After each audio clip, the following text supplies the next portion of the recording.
Coming to you from the Deep South, this is the Blue Collar Leadership Podcast. High impact leadership is not reserved for leaders, and it has nothing to do with your position, title, or rank. However, it does have everything to do with your character. It's time to climb to the next level and beyond, personally and professionally. Now, let's start making it happen with your host, Mac Story. Hello, and thanks for listening to the Blue Collar Leadership Podcast today. So today I'm going to talk to you about 3 different definitions of influence. And I'm actually going to be talking to you about this. This is content. I'm going to be adding to it and may not share literally everything, but this is coming from chapter 1 in my first book, Defining Influence. And the subtitle is Increasing Your Influence Increases Your Options. This book is not based on my 30 chapter, 3-page per chapter format that I normally write to now. My third book, in all my books since then, I've got 15 books now, but my first 2 were not to that format. My first one was this book, Defining Influence, which is about 250 pages or so, something like that. And then my second book was about 120 pages. And then my third book was 90 pages, 30 chapters, 3 pages each. And if you listen to last week's episode, I told you how I write a book like that in only 7 days. I'm talking about develop it, write it, publish it, everything in 7 days in a 90-page book. But this book that I'm talking about now, and I'm speaking about some content related to it, again, it was about 250 pages, 19 chapters. That one actually took me 11 days. But I'm not going to do a series on this book because it's so long. But I'm going to just talk about randomly. I'm going to talk about different components of it. I may mix in, most likely I will mix in other content, unrelated content in other podcasts. But I'm just going to periodically start sharing content from this book. And I'll just make sure I tell you what it is in case you have an interest in downloading the audio or going to check out the hard copy and ordering you a paperback. But anyway, so today we're talking about the 3 definitions of influence. And I want to start you off with a quote from Ken Blanchard. And he says, "The key to successful leadership today is influence, not authority." And I don't know how many years ago Mr. Ken might have said that, but it absolutely applies today. Because authority is not going to get leaders very far today. And if their competition is actually leading with moral authority instead of formal authority, those dictatorial type leaders, they're not going to be able to compete for very long. So, you've always heard me say leadership is influence. I learned that from John Maxwell, but I validated it throughout my career before I met John and after I met John. So I don't think he owns that. He just acknowledged it and put it in a simple term, and I agree with it. And John actually says leadership is influence, nothing more, nothing less. And he says leadership, or he says everything rises and falls on leadership. And I break it down to a lot of other components, but that's what I took away from him.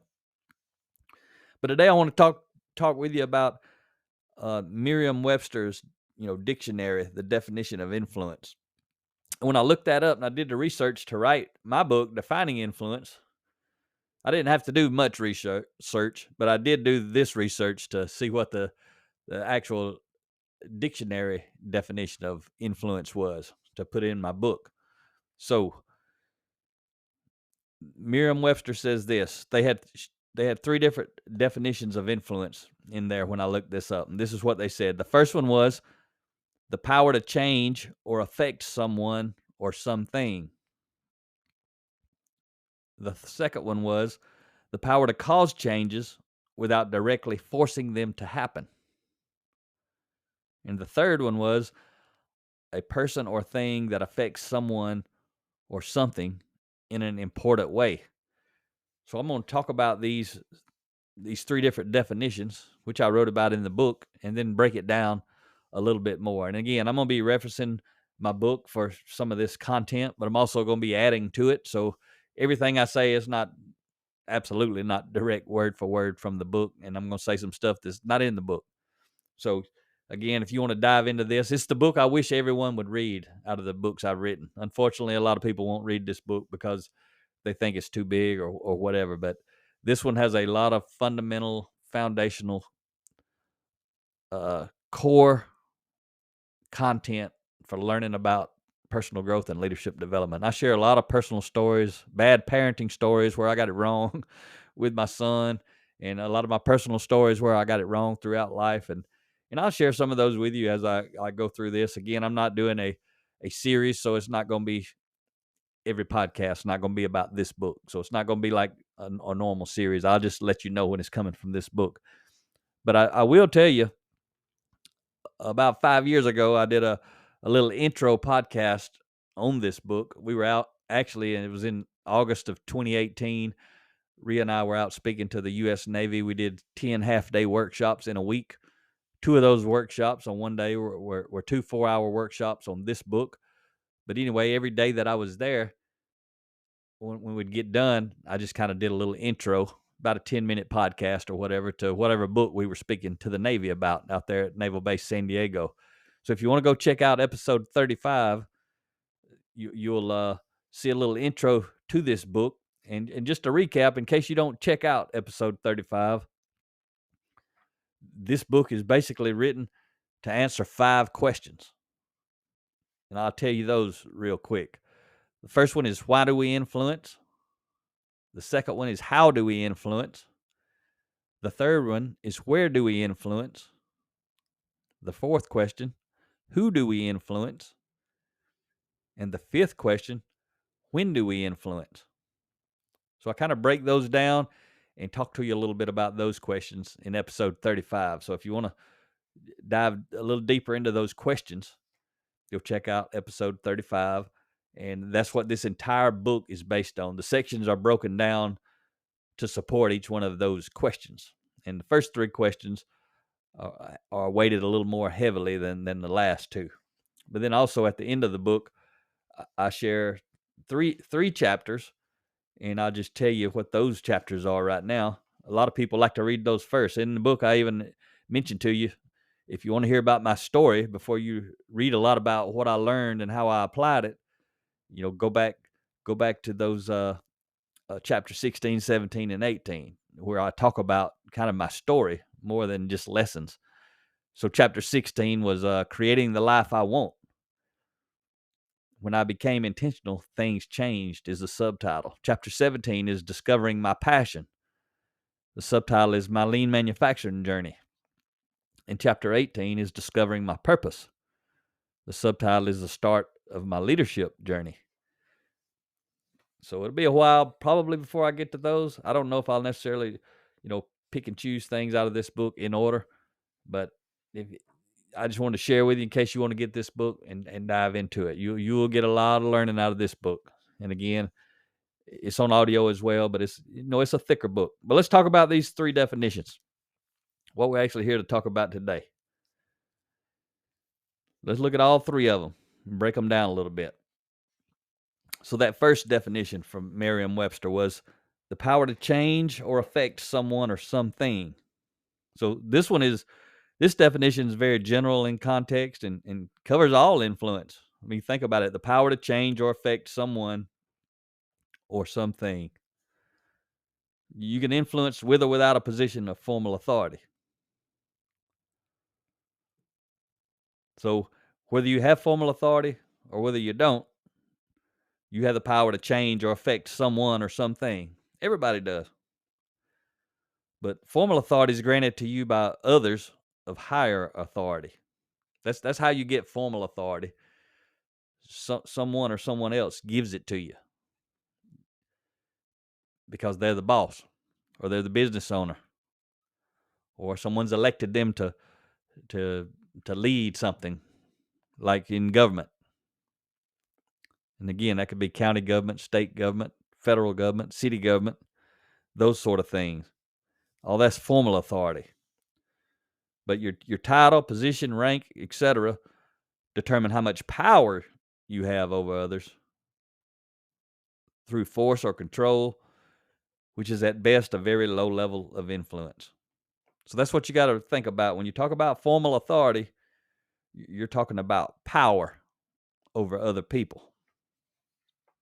And if you like all the people I know, most people don't like to be dealt with through power. Most of us don't like that. I think there's a few maybe that do, but most of us don't, especially when it's in the work environment. And that's what I'm talking about primarily. How do you interact with your team members at work or as a formal authority leader, like I'm talking about here? There's a lot of formal authority leaders can't get any results. It's because they're trying to leverage their power. And people don't like people who try to leverage their power. You probably validate that yourself. But to the contrary, if you influence without formal authority, you are using moral authority and do not need to force or control others in order to influence them. That's the kind of leadership we like. People like that, but it takes a lot of effort to develop moral authority. You got to work on you. If I'm on your team, I got to work on me. If you're the boss, you got to help me work on me while you're working on you. That's what moral authority is. It's about trust and that sort of thing. So let's look at the second definition a little bit deeper. The second definition of influence from Merriam-Webster was the power to cause changes without directly forcing them to happen. Say that one again, because this definition is the primary focus of this book I'm talking to you about, Defining Influence, but it's also the primary focus of everything I talk about and write about. It's the power to cause changes without directly forcing them to happen. Just like when I'm talking to you on this podcast,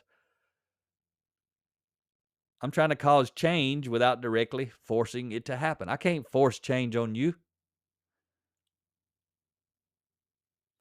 But through influence, I have the power to cause changes within you or through you. And the cause really is the word influence. I have the power to influence change in you and through you. But I can't make it happen.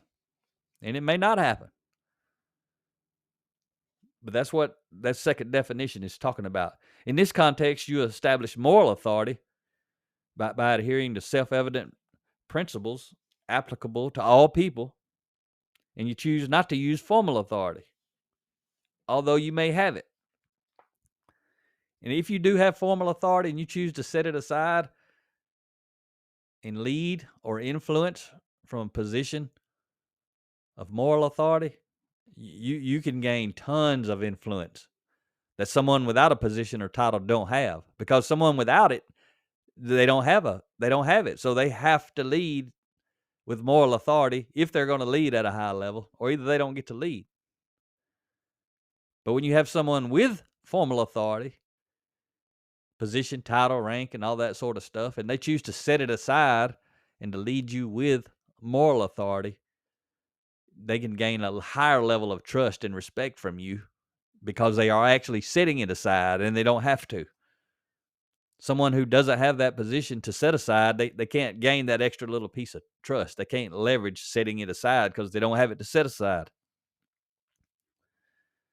If you've been following me long enough, you know I'm a huge fan of Dr. Stephen R. Covey, author of The 7 Habits of Highly Effective People.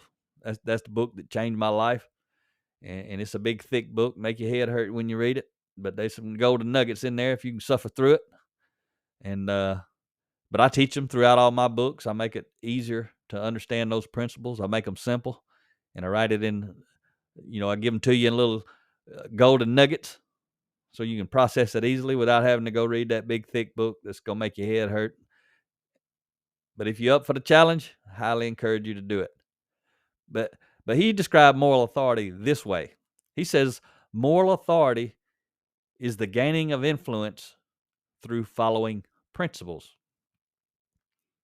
And if you've been listening to me long enough, you know everything I talk about I'm always talking about principles. Because principles apply everywhere in all situations. Practices only apply in some situations. If you learn the practice and try to apply it in the wrong situation, you ain't going to get the results you're looking for. If you learn the principle, you'll always get the results you're looking for based on the results that principle delivers. So we're talking about principles such as fairness, respect, honesty, humility, gratitude, and courage. As you develop moral authority, your influence increases. Maybe I'm the boss and I give you a position. That position only comes with a limited amount of authority. You're only going to have so much influence because you have that position. And I'm going to tell you this, it ain't going to be enough for you to accomplish the mission. You got to build upon that position more influence. And the way you do that is you got to develop moral authority on top of your formal authority. Again, you don't have to, but to be a high impact leader, to get amazing results, you have to. It's up to you. We've all seen these bosses, though, that if they didn't have a position, title, and rank, they wouldn't have nothing. You don't want to be that person. You don't want to be that kind of parent, because if you are that kind of parent, when your child or children get old enough that they don't have to interact with you, I can tell you this, they're going to stop interacting with you. You won't hear from them. You won't see them. You won't know nothing about their life. They ain't going to be coming to you for mentorship. They ain't going to be coming to you for nothing. And you may have already ruptured that relationship. You may not ever have it back. But that doesn't mean you can't grow and develop moral authority and help someone else to not make the mistakes that you did. And that's one thing that I do, because I made that mistake with my son. And I was able to rebuild the relationship back 4 years later after I started working on my moral authority. And I teach you and tell you about a lot of that in this book. But our relationship won't ever be like it would have been if I had known all this stuff before. It won't even be close. I would have been a completely different kind of parent. Mine and his relationship would have been completely different growing up. And I'd give anything to go back and have that opportunity, but guess what? I'm never going to get it. That don't stop me from growing and getting better and trying to help other people grow and get better. Had a young man reach out to me just a few days ago, and he's become a pastor, and he was telling me he's gotten married and he's got a 1-year-old and got another baby on the way. But he reached out to me. He's 26. He reached out to me, I don't know how long it's been, probably 7, 8, 9. No, actually, I do know. It's been about 10, 9 or 10 years ago. Rhea and I hosted a Chick-fil-A LeaderCast simulcast in a big auditorium down at Auburn University Hotel and Conference Center. We had about 200 or 300 people come, and we put a live event up on the screen and hosted it. It was John Maxwell and a bunch of other leaders. Chick-fil-A is a big sponsor of it, and it's a full day leadership event. And he just reached out to me recently and reconnected with me on LinkedIn. And one of the first things he said was he never forgot that Rhea and I invited him as a young teenager to go to that leadership event. And we didn't charge him. He didn't have to get a ticket. We just wanted to go and introduce him to leadership. We thought a lot of him. He was actually our neighbor. He lived 2 or 3 houses down. And my son Eric was friends with his older sister. I think they maybe even were in the same grade. And so we got to know him and his family through being in the same neighborhood, and then also with Eric's being in sports and his friend being in sports. So a lot of connections there, but we invited him and he never forgot that.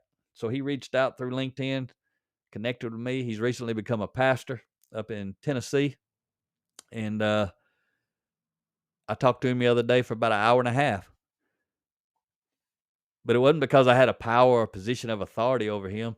It was because I had developed moral influence. And as he's grown, he never forgot that. He never forgot that Rhea and I wanted to help him have a better life. And he didn't fully understand it when he was a young teenager, but he fully understands now that we were just pouring into him. And that's what he wants to do. He was talking to me about writing a book, starting a podcast, while he's a pastor. He wants to do even more. I'm so proud of that young man. And I told him I'd mentor him through book writing and create this podcast if he wants all that sort of thing. All he's got to do is call me. So do you. 334-728-4143. If you want to write a book, you want to create a podcast, you want to do it for free, I'll help you out. But like I started at the beginning of this episode, last week's podcast, I teach a lot about how to write the book. Don't call me before you go listen to that podcast on how to write a book. Listen to that, digest that, think on it, marinate on it. And then when you're ready, if you want to write a book, give me a call. I'll give you some pointers. So let's talk about this third definition of influence from Merriam-Webster. A person or thing that affects someone or something in an important way. So this is a person or thing that affects someone in an important way. So you think about, a lot of people don't even think about, I teach leadership's influence. Nothing more, nothing less, same as John. People have influence, but things have influence too. You ever lost something, you get frustrated, upset? You may even get like angry, or you could get super sad because you lost something. A thing. Somebody could give you a thing and it make you very happy. So something without a mind has influence. You can just imagine how much influence you or any other person with a mind could grow and intentionally develop their influence. That's what all my books are about, helping you do that. That's what all these 350 plus episodes are about. There's going to be a bunch more coming after this. So think about it. In this context, a person or thing that affects someone or something in an important way. In this context, power has been taken out of the definition. You notice those other two definitions, they both had the word power. But power is not in this third definition. It's been taken out. There's not a conscious effort based on power to influence, even if you're a person. There's no moral or formal authority causing the influence to occur in this definition. At this level of influence, the person or thing is influencing purely by existing, and the influence its existence has is very meaningful or important to those being influenced. A few good examples would be a book, a pet, money, a sentimental object, or this one, an unborn child or a young child. But you think about an unborn child, even a baby that can't speak yet, but an unborn child definitely can't speak yet. So let's talk about the unborn child. How it can affect someone or in an important way relative to this definition. Consider the following question. And I speak about this, I often ask this question and share this example when I have time to dig deep into leadership and influence. A lot of times I don't have time to dig that deep. I don't get to ask this question. But it's in the book here, in the first chapter, I want to talk about it. So consider the following question. At what point in your life did you begin to have influence? And the reason I'm asking that, I'm often asked, are leaders born? My answer is always the same. Every single one is born. And that answer is poking fun at their question. I mean, I've never met an unborn leader. Have you? Well, it kind of depends what definition you're using of leadership and influence. But what they're really asking is, are people born with the ability to lead, again, or influence at a high level naturally? That's what they mean when they ask, are leaders born? They're meaning, are people born with the ability to lead others at a high level naturally? And again, my answer is always the same. Every single one of us is born with the ability to lead at a high level naturally. because we're born with the freedom to choose. What we can or cannot do is ultimately based on our choices. And we're born with different talents and more or less of a desire to lead or influence. Same word, same meaning. Remember, leadership's influence, so there's synonyms. But we're born with different talents and more or less of a desire to lead or influence at a high level. But we have the same ability to choose what we do, how we do it, and when we do it. We all have that ability to choose what we're going to do, how we're going to do it, and when we're going to do it. What type of leader we are and what level leader we are is primarily a result of our choices. Our leadership journey begins within. The choices are the same for everyone. And they may be harder for some and easier for others, but they're still choices. That's why you hear me and Rhea talk about choices all the time. Understanding leadership as influence is vital to growing and defining our leadership. We have choices to make, and these choices determine how effective we are at getting the results we want.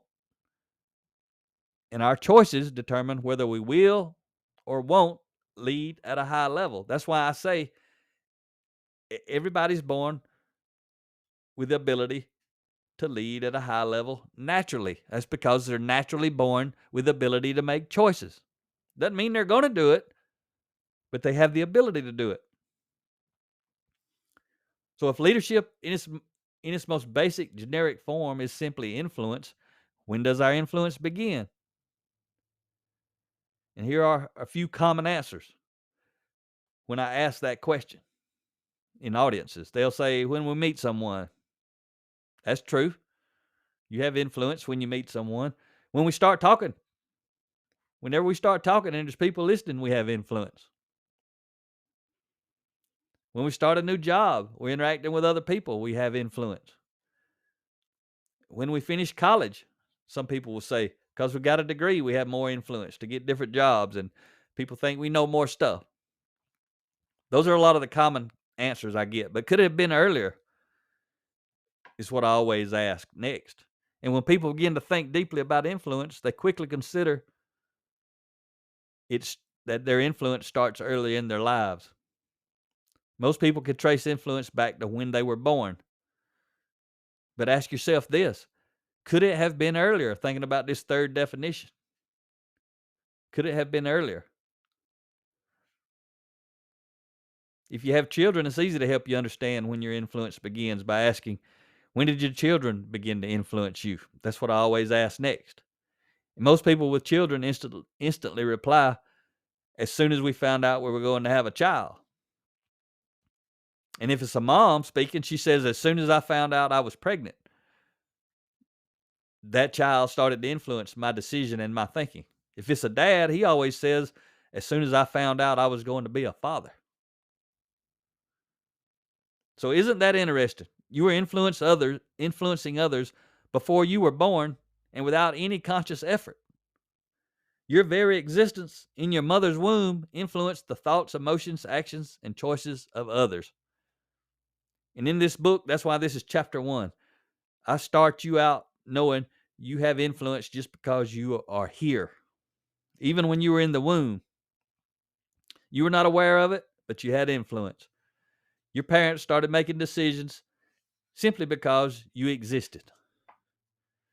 And your existence established your influence. If you are a parent, this concept is easy to grasp and it's easy to understand. So as you get deeper into any of my content,